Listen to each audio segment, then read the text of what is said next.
የሃውሲንግ አፎርዴቢሊቲ ወይም ደግሞ የመግዛት አቅም ሁኔታ እሱ ነው አንዱ ትልቁ ችግር ማለት ነው። ማለት ገዢዎቻችን ቤት ይፈልጋሉ።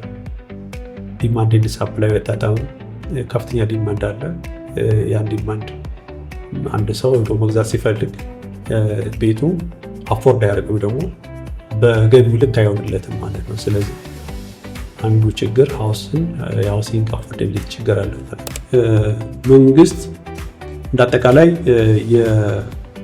ከግንባታ ፍቃድ ጋር ተያይዞ ከመሬት አቅርቦት ጋር ተያይዞ ለሪል ስቴት ሴክተሩ ራሱን የቻለ እንዴት ዓላማው ቤትን ተደራሽ ማድረግ ነው ብዬ ካሰብ መንግስት ደግሞ የሚወስደው እርምጃ ይኖራል። ከዛ አንጻር ስትወስጂው የመሬት አቅርቦትን በተለያየ አማራጮች ለዲቨሎፐሮቹ የሚቀርብበትን መንገድ ማመቻቸት፣ ለምሳሌ በሊዝ መነሻ ወይ በምደባ ሊሆን ይችላል። ከዛ በተጨማሪ ደግሞ የዲዛይን ጸደቃው ምናምን ፕሮሰስ ደግሞ ቀኑ አጠር ባለና ዋን ስቶፕ ሶሉሽን የሚመጣበትን መንገድ ማመቻቸት። ዲቨሎፐሩ ብቻውን ቤትን ተደራሽነት ማድረግ አይችልም። የመንግስት ተሳትፎ በደንብ ያስፈልገዋል። የመንግስት ተሳትፎ ብቻ ደግሞ ተደራሽነት ያደረገው የግል ሴክተሩን ማደጋ የግል ሴክተሩ እንዲያደርግ ደግሞ የግል ሴክተሩ ደግሞ መንግስትን ማገዝ መቻል አለበት።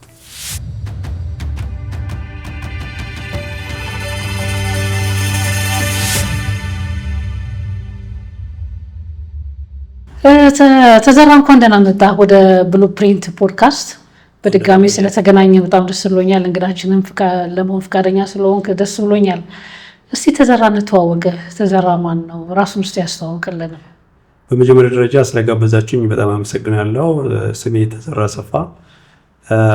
የተማርኩት የትምህርት ዝግጅቴ በምህንድስና ቢልዲንግ ኢንጂነር አዲስ አበባ ዩኒቨርሲቲ ተማርኩኝ። ከዛ በኋላ በስራ ምክንያት ወደ ክፍለ ሀገር ሄድኩኝ። ባህር ዳር ዩኒቨርሲቲ በሲቪል ምህንድስና አጠናሁኝ። ከዛ ድጋሜ ደግሞ በስራ ምክንያት ወደ አዲስ አበባ ገባሁ።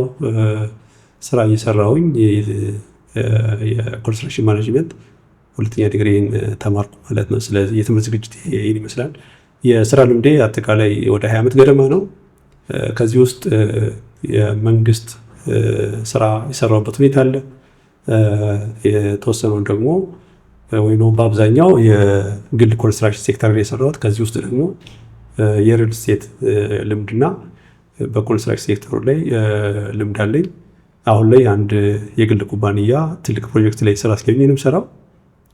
የራሴም ቢዝነስ ከጓደኞች ጋር የምሰራው ቢዝነስ አለ። እሱ ቢዝነስ በሪል ስቴት ላይ የሪል ስቴት ኮንስትራክሽን ላይ ከጓደኞች ጋር ሆኜ የምሰራው ስራ አለ ማለት ነው።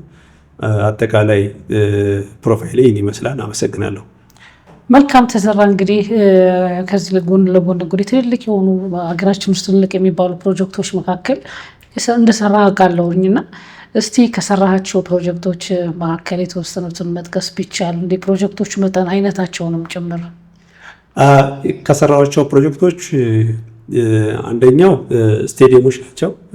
ስቴዲየም ላይ የማማከር ወይ ደግሞ የቁጥጥር ስራ በተቆጣጣሪ መሐንዲስ መደብ ሰርቻለሁ።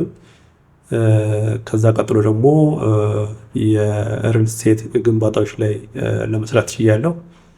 በሶስተኛ ደረጃ ደግሞ የዩኒቨርሲቲ ፕሮጀክቶች ላይ በተለያየ መደብ ላይ ለመሳተፍና ለመስራት ችያለሁ። ከነዚህ ውስጥ ግን በጣም ጎላ ያለው ፕሮጀክት የባህር ዳር ስቴዲየም ፕሮጀክት ነው። እዛ ላይ በተቆጣጣሪ መሐንዲስነት ስራውን ለማሰራት ችያለሁ ማለት ነው። ፊኒሽንግ ላይ ሲደርስ በራሴ ምክንያት ወደ ሪል ስቴት ሴክተሩ በ2008 በእኛ አቆጣጠር ማለት ነው 2008 ላይ ነው ሪል ስቴት ላይ ገብቼ መስራት የጀመርኩት ማለት ነው። ስለዚህ አጠቃላይ የሰራሁባቸው የፕሮጀክት ፕሮፋይሎች ይህን ይመስላሉ ማለት ነው። መልካም። እንግዲህ እነዚህ የሰራቸውን ተሞክሮች በማየት ከሪል ስቴት ጋር የተያያዘ አንድ ጥናት ያጠናው አለ። ርዕሱ ምንድን ነው? ይህ ጥናትህን ነው ምን ላይ ትኩረት ያደረገ ነው? እሱ ጥናቱ ምንድን ነው? በእንግሊዝኛው አሰሲንግ ኪ ቻሌንጅስ ፎር ኢፌክቲቭ ሪል ስቴት ዴቨሎፕመንት ኢን ዘ ኬዝ ኦፍ ሃይ ራይዝ ቢልዲንግ ኢን አዲስ አበባ የሚል ርዕስ ነው እና ጥናቱ የተካሄደው አዲስ አበባ ኢነር ሲቲ ላይ ወይ ደግሞ እንደ አዲስ ከተማ፣ አራዳ፣ ቂርቆስ እና ልደታ እንደዚሁም ደግሞ በተጨማሪ የካቦሌ እና ንፋስ ስልክን ጨምሬ 7 ሰብሲቲዎችን ያጠናሁት ማለት ነው። ጥናቱ ያተኮረው ሃይራይዝ ቢልዲንግ ነው፣ G+13 እና ከዛ በላይ። ተዘራ እንግዲህ ስለ ጥናቱ ነግረናል፣ አውርተናል። ግኝቶች ውስጥ ምንድን ናቸው የጥናቱ? ያው እንግዲህ ምንድን ነው ጥናቱ እንዳጠቃላይ ሄዶ ቤትን አፎርድ ማድረግ ላይ ነው እና የሃውሲንግ አፎርዴቢሊቲ ወይም ደግሞ የመግዛት አቅም ሁኔታ እሱ ነው አንዱ ትልቁ ችግር ማለት ነው። ማለት ገዢዎቻችን ቤት ይፈልጋሉ፣ ዲማንድ ኤንድ ሳፕላይ በጣም ከፍተኛ ዲማንድ አለ። ያን ዲማንድ አንድ ሰው መግዛት ሲፈልግ ቤቱ አፎርድ አያደርግም፣ ደግሞ በገቢው ልክ አይሆንለትም ማለት ነው። ስለዚህ አንዱ ችግር የሃውሲንግ አፎርዴቢሊቲ ችግር አለ ማለት ነው። ከዛ ቀጥሎ የተገኘው ፋይንዲንግ የፋይናንሻል ወይም ደግሞ የሞርጌጅ ሲስተሙ ፍሌክሲብል አይደለም። ፍሌክሲብል የሆነ ሞርጌጅ ሲስተም ለምሳሌ አንድ ሰው በ30 ዓመት በ40 ዓመትም በ25 ዓመት መግዛት ሲፈልግ በቀላሉ ያንን ነገር አንድ ተቋም ጋር የባንኩ ዘርፍ ጋር ሄዶ በቀላሉ ያንን ነገር የሚያገኝበት አክሰስ የለም። ሌላኛው ነገር ደግሞ የተገኘው ግኝት ምንድነው? የሬጉላተሪ ደግሞ ሬጉሌሽኑ የቼንጆች ለምሳሌ አሁን የደሴት ባንክ አይነት ነገሮች ወይ ደግሞ ህጎቹ ቶሎ ቶሎ መቀያየር ለዲቨሎፐሩ በጣም ተግዳሮት ሆኖበታል። ከዚህ በተጨማሪ ዲቨሎፐሩ ደግሞ በዲቨሎፐሩ ሳይድ ደግሞ ስትመጪ የፕሮጀክት ፋይናንስ ብድሮች አያገኙም። እንደዚሁ ደግሞ በኮንትራክተር ሳይድ ስትመጪ ወይም ደግሞ በኢምፕሊሜንቴሽን ላይ ስትመጪ ደግሞ አንዱና ትልቁ ነገር የሳፕላይ ቼይን ማኔጅመንት። ለምሳሌ የሌላን ሀገር ኤክስፒሪየንስ ስንወስድ የኢትዮጵያው ለምሳሌ የሪል ስቴት አሶሲዬሽን ማህበር አለ። ሪል ስቴት አሶሲዬሽን ማህበሩ አሲስት ማድረግ መቻል አለበት ዲቨሎፐሩን ማለት ነው። እንዴት ነው ዲቨሎፕ የሚያደርገው? የሌላ ሀገር ኤክስፒሪየንስ ገንዘብ ከሆነ ነገር ፑል ያደርጋሉ፣ ከዲቨሎፐሩም ከመንግስትም ዋቴቨር ፑል ያደርጉና በበልክ ኮንስትራክሽን ማቴሪያል ይገዛሉ። ስለዚህ የዋጋ ንረት እንዳይኖር በሆነ ፌዝ ፌር በሆነ ዋጋ ያከፋፍሏቸዋል ማለት ነው። ስለዚህ የሳፕላይ ቼን ማኔጅመንቱ በበልክ ገዝቶ ለሪል ስቴት ዲቨሎፐሩ ተደራሽ የማድረግ ችግር አለ ማለት ነው። ስለዚህ ኦልሞስት እንዳጠቃላይ ዋና ዋናዎች እነዚሁ ነው እያለ አንዳንድ ጊዜም ጥናቱ ላይ የሳይት ኤክስፕሎሬሽን ወይ ደግሞ የመሬቱን ሁኔታ በደንብ አለማጥናት በግርድፉ ይጠናና ወደ መሬት ወርዶ ሲቆፈር ብዙ ችግሮች ይገኛሉ። በዛን ጊዜ ፕሮጀክቱ እንደገና ይቆምና እንደገና ዲዛይን ይደረጋል፣ እንደገና ይታሰብበታል ምናምን። ስለዚህ ሳይት ኤክስፕሎሬሽን ወይ ደግሞ የመሬት ጥናቱ በደንብ ልቅ ተብሎ አይመጣም። እነዚህ ዋና ችግሮች ሆኖ ተለይተው ተቀምጠዋል ማለት ነው። እንደው ለእነዚህ ችግሮች እንደው እንደ መፍትሄ ብሎ ያቀረባቸው ነገሮች መፍትሄውስ ምንድን ነው? በጥናቱ ላይ መፍትሄዎቹ ምንድን ነው? መንግስት እንዳጠቃላይ ከግንባታ ፍቃድ ጋር ተያይዞ ከመሬት አቅርቦት ጋር ተያይዞ ለሪል ስቴት ሴክተሩ ራሱን የቻለ እንዴት ዓላማው ቤትን ተደራሽ ማድረግ ነው ብዬ ካሰብኩ መንግስት ደግሞ የሚወስደው እርምጃ ይኖራል። ከዛ አንጻር ስትወስጂው የመሬት አቅርቦትን በተለያየ አማራጮች ለዲቨሎፐሮቹ የሚቀርብበትን መንገድ ማመቻቸት፣ ለምሳሌ በሊዝ መነሻ ወይ በምደባ ሊሆን ይችላል። ከዛ በተጨማሪ ደግሞ የዲዛይን ጸደቃው ምናምን ፕሮሰስ ደግሞ ቀኑ አጠር ባለና ዋን ስቶፕ ሶሉሽን የሚመጣበትን መንገድ ማመቻቸት፣ እንዲሁም ደግሞ አልሙ ኮንፊደንስ ኑሮት እንዲሰራ ደግሞ ሁል ጊዜ ህጎችን ቶሎ ቶሎ ከመቀየር አስበው እንዲያወጡ በዛ መልኩ አትሊስት በተወሰነ ረዘም ያለ ጊዜ እንዲሰሩበት ያን ህግ እንዲሆን ቢቻል፣ ፕሮክላሜሽኑ ደግሞ መሬት ላይ ማውረድ ቢቻል፣ ኮንትራክተሮቻችን ደግሞ አድቫንስድ የሆነ ቴክኖሎጂ መጠቀም ቢችሉ፣ ለምሳሌ አሁን እንደ ሞጁላር አይነት አሰራር ሳምዌር የሆነ ነገር አምርቶ ቶሎ ገጣጥሞ ያንን ቤት ደግሞ ደሊቨር ማድረግ ላይ፣ አሁንም ያው ባንኮቻችን ላይ ደግሞ የውጭ ምንዛሬን አቅርቦት በስፋት በማቅረብ ዲቨሎፐሮቻችን የፊኒሽንግ እቃ በቀላሉ አምጥተው የሚሰሩበትን መንገድ ማመቻቸት መቻል ይቻላል። ለዚህም በተጨማሪ ደግሞ የኮንትራክተሮቻችን ፕሮፌሽናል የሆነ የፕሮጀክት ማኔጅመንት ስኪል እሱን ቢያስኬዱ።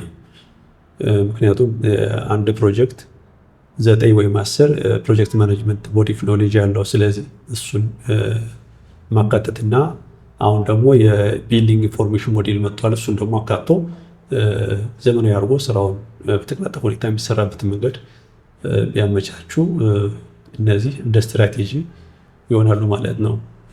ሌላው በጽሁፍ ወይም ደግሞ በጥናቱ ላይ የተቀመጠ ነገር ምንድን ነው? ቀደም እንዳልኩት የታክስን እንዴት ነው ኤግዘምፕትድ ማድረግ ወይ ታክስን መተው ወይም ደግሞ ታክስን ሁኔታ ማላላት ፊኒሽንግ ማቴሪያል ሊሆን ይችላል ወይም ደግሞ ከግብራቸው ላይ ሊሆን ይችላል ማለት ለማለት ለዲቨሎፐሮች። ለነዛ ግን ሲያደርግ ደግሞ መንግስት ከነሱ ምን ይፈልጋል ማለት ቤትን አፎርዴብል አድርግ ብሎ ኮንትራክቹዋል የሆነ ነገር ያስፈልጋል ማለት ነው። ይህን ህንድ በደንብ እየሰራችበት ያለ እነ ሲንጋፖርም እየሰሩበት ያለበት ሁኔታ ያለ ማለት ነው። ሄይ ጋይስ፣ ለሪል ስቴት መረጃ እና የገበያ ትንታኔ ለማግኘት ብሉፕሪንት ፖድካስትን ሰብስክራይብ ያድርጉ። እስቲ ይሄ ያጠናው ጥናት እስቲ ሪል ስቴት ኢንዱስትሪ ላይ ያሉትን ችግሮች እንደው ምን ያህል ይቀርፈዋል ብለህ ታስባለህ? ያሉትን ክፍተቶች እንደው ምን ይጠብቃል? ምንድነው ሪል ስቴት ሪሰርች ብዙ ተሰርቷል እዚህ አዲስ አበባ ላይ። ምናልባት ትንሽ የተለየ የሚያደርገው ነገር ሆሊስቲክ የሆነ ወይም ደግሞ ሁሉን ስቴክሆልደር ቤዚክ የሚባሉ ስቴክሆልደሮችን አንድ ላይ ለማየት ተሞክሯል። ስለዚህ እዛ ላይ አንዱ ፋይንዲንግ እንደው ምንድነው እንዳንድ እሳቤ ወይ ደግሞ እንዳንድ ሆሊስቲክ ሆኖ ማሰብ መቻል አለባቸው። ገዢው ለምሳሌ አሁን ክፍያ ቶሎ የማይከፍልበት ሁኔታ አለ፣ የራሱን ክፍያ ማለት ነው። ስለዚህ ኃላፊነት አለበት፣ ቤቱን ከገዛው የመክፈል ግዴታ አለበት። አልሚውም እንደዛው፣ መንግስትም እንደዛው፣ ኮንትራክተሩም እንደዛው፣ ኢቨን ብሮከሩም የራሱ የሆነ ድርሻ አለው ማለት በስርዓት አስረድቶ በስርዓት ትራንዛክሽኖችን በደንብ የማስኬድ ሁኔታ እነዚህ አንድ ላይ ሲጨመቁ ወይም ደግሞ ወደ አንድ ሲመጡ የሪል ስቴት ሁኔታ ያፋጥነውና የተሻለ ተደራሽ አድርጎት አፎርዴቢሊቲውን ይጨምረዋል ወይ ደግሞ የመግዛት አቅማችን ይጨምርልናል ማለት ነው። ስለዚህ ሁሉም ኃላፊነት አለበት። የኃላፊነት ደግሞ እያንዳንዱ ወጣ። ስለዚህ ጥናቱ ይታወቃል እኮ በአንድም በሌላም ነገሮች ይታወቃሉ፣ ግን ጨክኖ ወደ ተግባር የመቀየር ሁኔታ ለዛ ለተባለው ዓላማ የመጨከን ሁኔታ የግድ ያስፈልጋል ማለት ነው። በብዛት የሚያርፈው ወደ መንግስት አካባቢ የግል ዘርፉን በደንብ ማገዝ የሚችልበት ፖሊሲዎችን ማጥናት፣ እነዚህ ፖሊሲዎች ደግሞ ወደ መሬት ማውረድ። ለምሳሌ የሪል ስቴት ፕሮክላሜሽን ሌላ ሀገር ላይ 3-4 ጊዜ ሪቫይዝ ተደርጓል። እኛ ሀገር ገና ነው። እንደውም መመሪያው ስቲል ወደ መሬት አልወረደም። ስለዚህ በሪል ስቴት ዘርፉ ላይ አሁን ስታየው በተለይ ባየሩን የመከላከል ሁኔታ ላይ እየሰራ ያለበት ሁኔታ አለ መንግስት። ስለዚህ እሱ ነገር ተጠናክሮ መቀጠል መቻል አለበት እና ዲቨሎፐሩ ብቻውን ቤትን ተደራሽነት ማድረግ አይችልም። የመንግስት ተሳትፎ በደንብ ያስፈልገዋል። የመንግስት ተሳትፎ ብቻ ደግሞ ተደራሽነት አያደርገውም። የግል ሴክተሩ ማደጋ የግል ሴክተሩ እንዲያደግ ደግሞ የግል ሴክተሩ ደግሞ መንግስትን ማገዝ መቻል አለበት። ባየሩም ደግሞ እንደዛ፣ ብሮከሩ ደግሞ እንደዛ። ስለዚህ እያንዳንዱ ድርሻ አለው። ግን ካሉት ድርሻዎች በጥናቱ ካየሽው ብሮከሩ ሊስት የሆነ ድርሻ አለው። ኦቢኤስ ነው ይታወቃል። ግን በብዛት የሚወድቀው የቱ ጋር ነው? ቤትን ተደራሽነት ለማድረግ መንግስትና ዲቨሎፐሩ ላይ ትልቅ ድርሻዎች ራንክ ስታደርጊያቸው እያንዳንዱ ዘርፍ ላይ ስትመጪ የራሱ ራንክ አለው። ግን ሞር ኦፍ ራንኪንጉ መንግስትና ዲቨሎፐሩ ላይ ነው የሚያርፈውና መንግስትና ዲቨሎፐሩ አፎርድ የሚያደርግበት መንገድ በደንብ ከታሰበበት ቤትን ተደራሽ ማድረግ ይቻላል። ለምሳሌ አንዱ ነገር እንበል፣ ለምሳሌ አሁን ኢነር ሲቲ ላይ ሃይራይዝ ቢልዲንግ ስራልኝ ብሎ ዲቨሎፐር ጋር መንግስት ዲል ቢያደርግ፣ ዳር ላይ ደግሞ ከተማ ፐሪፌራል አካባቢ ደግሞ ሃይራይዝ ቢልዲንግ መንግስት ለማሰራት እቅድ ቢይዝ፣ ግን እዛ ላይ ኮምፓክት የሆነ ቤት እዚህም ኮምፓክት ባረግ፣ አንደኛ ኮምፓክት ስለሆነ ብቻ ዋጋው ይረክሳል። በሁለተኛ ደረጃ ደግሞ ወጣ ያለው ደግሞ የበለጠ ይረክሳል። ስለዚህ የሰውን አቅም እንደ ፍላጎቱ አደረኩለት ማለት። ይህን ግን መንግስት ሲያደርግ ደግሞ ዲቨሎፐሩን ሲያደርግ መንግስት ደግሞ ኢንሴንቲቭ መሬትን ሊሆን ይችላል፣ ታክስን ሊሆን ይችላል፣ የሆነ ነገር ፈጥሮ ኢንሴንቲቭ መፍጠር መቻል አለበት። ስለዚህ በዚህ ሁኔታ ካየ ነው ምናልባት ቤትን በትንሽ ብር ኮምፓክት የሆነ ቤትን በመፍጠር ጭምር ተደራሽነት ማድረግ ይቻላል ማለት ነው አዲስ አበባ ላይ። ሌላው ይሄ ጥናት እንግዲህ አሁን ዘርፉ ላይ ያሉትን ችግሮች በእንዲህ አይነት ነገር ያግዛቸዋል ወይ ደግሞ በዚህም ፐርሰንት ሴክተሩ ላይ ያሉት ችግሮች በዚህ ፐርሰንት ያሳድገዋል የምትለው ነገር አለ ጥናትን በማጥናት?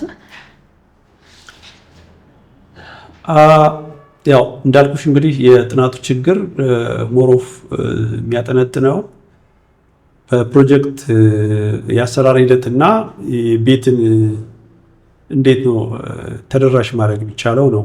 ለነዛ ደግሞ ችግሮች ማወቅና የችግሮች መፍትሄዎችን ደግሞ ማምጣት ነው እና በእነዚህ ኤሪያ ላይ እንደ መንግስት እኔ እያለማው ነው፣ እኔ እየሰራው ነው። እኔ በመስራት ብቻ ግን አዲስ አበባ ከተማ ላይ ያለውን የቤት ተደራሽነት አልፈታው። ስለዚህ የግሉ ሴክተር ሊያግዝ ይገባል። የግሉ ሴክተሩ ደግሞ እንዲያግዘኝ ይሄን ብፈታላቸው የሚለውን ነገር ኮንሲደር ማድረግ ይችላል።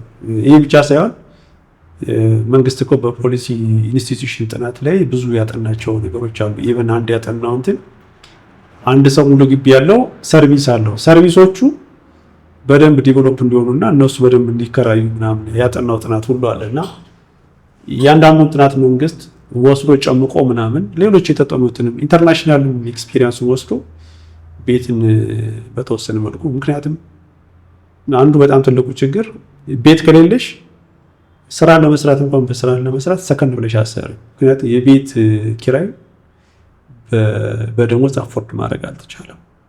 ስለዚህ ቤት መኖሪያ ብቻ ሳይሆን ምንድነው የመረጋጋት ሁኔታ ሁሉ ይፈጥርልሻል። ያ ደግሞ ወደ ስራ ስቴጂ ምርታማነትን ይጨምራል ማለት ነውና አንድ ሰው ስራ ለመስራት የቤት ኪራይን እያሰበ መስራት የለበትም። በተቻለ ሁሉ ሰው ቤት ይኖሩ ማለት አይደለም፣ ግን አትሊስት የተወሰነውን ሰው ቤት እንዲኖረው ወይ ደግሞ ብዙ ሰው ቤት እንዲኖረው ብናደርግ የሰው መረጋጋትና የሰው የስራ ውጤቱ የተሻለ ይሆናል። ምንም ጥያቄ የለውምና ቤትም አንድ የግዴታ መስፈርት አትሊስት እንኳን ቤት ኪራይ መርከስ መቻል አለበት። እንደ ዘርፉ ላይ ያሉትን ክፍተቶች ግን አሁን ከቤት አንጻር ካነሳው ሞልቶታል ማለት እንችላለን። አሁን ላይ ዘርፉ ላይ ያሉት ሪል ስቴት አልሚዎች በከተማ ውስጥ ያሉትን የመኖሪያ ቤት አቅርቦት ችግር ለመቅረፍ እያደረጉት ያለው አስተዋጽኦ በቂ ነው ማለት ይችላል? ምንስ መደረግ አለበት የምትለው ሀሳብ አለ?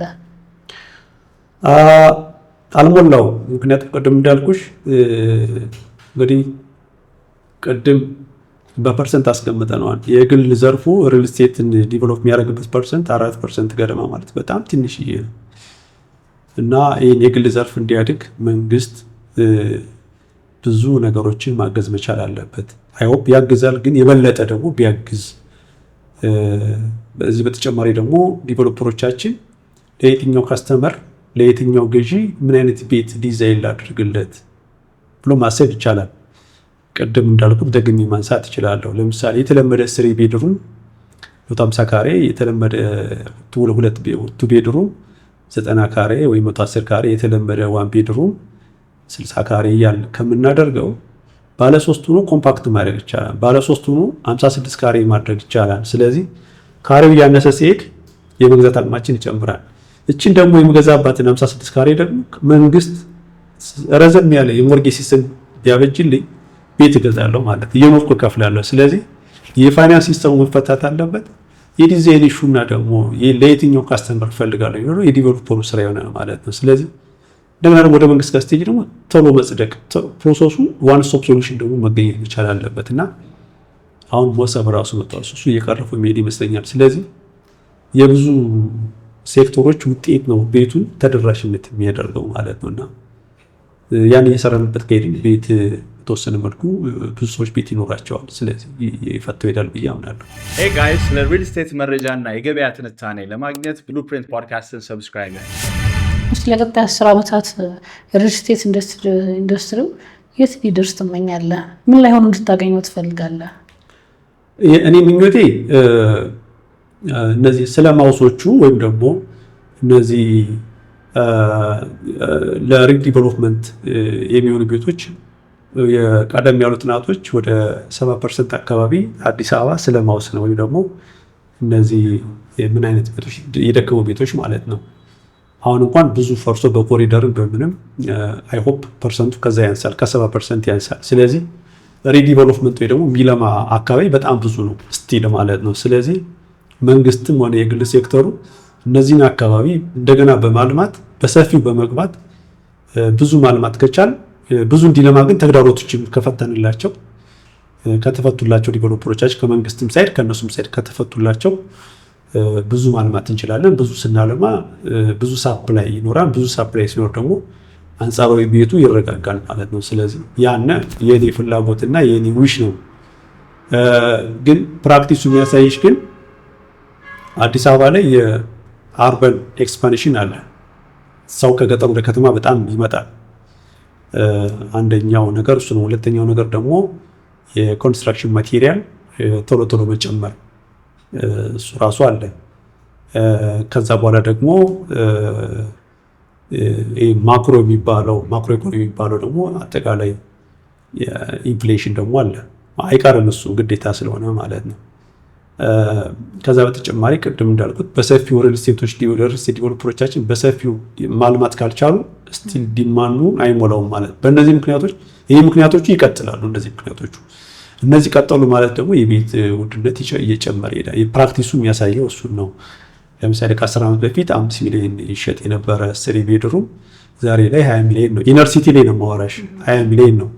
4 ጊዜ ተባዝቷል ማለት ነው። ስለዚህ ከ10 ዓመት በኋላ 4 ጊዜ የማይባዛበት ምንም ምክንያት የለም ማለት ነው። ፍልሰቱ ግድ ነው። ከተማው አሁን ካለው የሰው ካፓሲቲ አርበን ኤክስፓንሽኑ በጣም ይጨምራል። ምንም ጥያቄ የለውም። ከዛ በኋላ ደግሞ የኮንስትራክሽን ማቴሪያል ምንም ብረት ለምሳሌ ከ10 ዓመት በፊት 38 ማለት በጣም ትንሽ ብር ነበረ ብረት 1 ኪሎ ግራም። አሁን ላይ 220 ብር ምናምን ነው። ስለዚህ ብረት ምን ያህል እንደጨመረ ማየት ትችላለሽ። ሲሚንቶ ከ4 ዓመት በፊት ወይ ከ5 ዓመት በፊት አካባቢ 400 ብር ነበረ። አሁን እየተሸጠ ያለው 1600 1700 ብር ነው። ስለዚህ የዛሬ 10 ዓመት ሲሚንቶና ብረት ላለመጨመሩ እርግጠኛ መሆን አይቻልም። ምክንያቱ ደግሞ ድራይቭ የሚያደርገው ማን ነው? የህዝብ ቁጥር መጨመር፣ የኮንስትራክሽን ማቴሪያል መጨመር፣ ማክሮ ኢኮኖሚ ነው ኢንፍሌሽን ግዴታ ይመጣል። ኢንፍሌሽን መምጣት ከዛ በተጨማሪ ደግሞ ስቲል ችግሮችን ካልፈታናቸው የግል ዘርፍ ሪል ስቴት ዲቨሎፐሩ እንደዚሁም መንግስትን ጨምሮ ሳፕላይ በደንብ አያደርጉም ማለት ነው። ሳፕላይ እስካልሆነ ድረስ እጥረቱ ይኖራል። በእነዚህ ምክንያቶች የቤት ዋጋ እየናረ የሚሄደው ማለት ነው። ስለዚህ ቀድመን ችግሮችን እየፈታን ተባብረን አትሊስት የተወሰነ መልኩ ማቆም የምንችልበትና ቤትን አትሊስት ተደራሽ ማድረግ የምንችልበትን ሃውስ አፎርዴቢሊቲ ቅድም ዲፋይን እንዳደረጉት አንቺ ቤት ስትገዢ በደሞዝሽ ከባንክ አየሽ ብትገዢ ብለን ብናስብ ደሞዝሽ መክፈል መቻል አለበት። ከዛ ደግሞ መሰረታዊ ነገሮች ማሟላት አለበት። ከዛ ደግሞ ኢንካም በፈር ወይ ደግሞ የሆነ አደጋ ቢፈጠር እሱን ከበር የሚያደርግ ነገር ካለ ያን ጊዜ ሃውሲንግ አፎርዴቢሊቲ ያለ ማለት ነው። ይሄ ደግሞ ለብዙዎች ተደራሽ መሆን አለበት። እንዲሁም ደግሞ በሰፊው መነጋገርና በሰፊው መስራት ይጠበቅ እንደ መንግስትም እንደ ግል ዘርፍ ይጠበቅብናል ማለት ነው።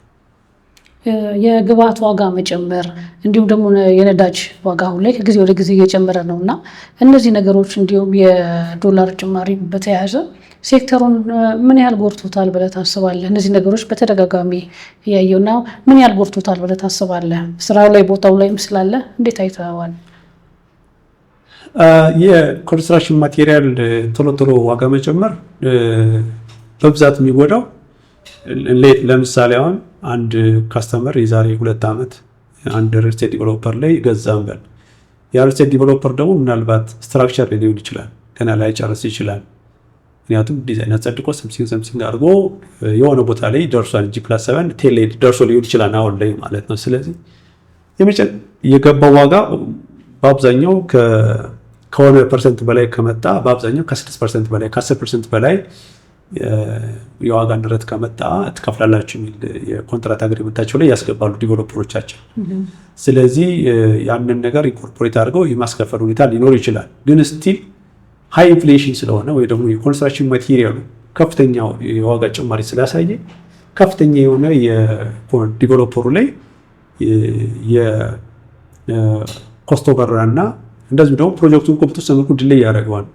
በጣም ውዱ ነው ያለቀ አንቺ እንደፈለግሽ የገዝሽ አሰሪው ካሽ ፍሎሽን ይዘዋል።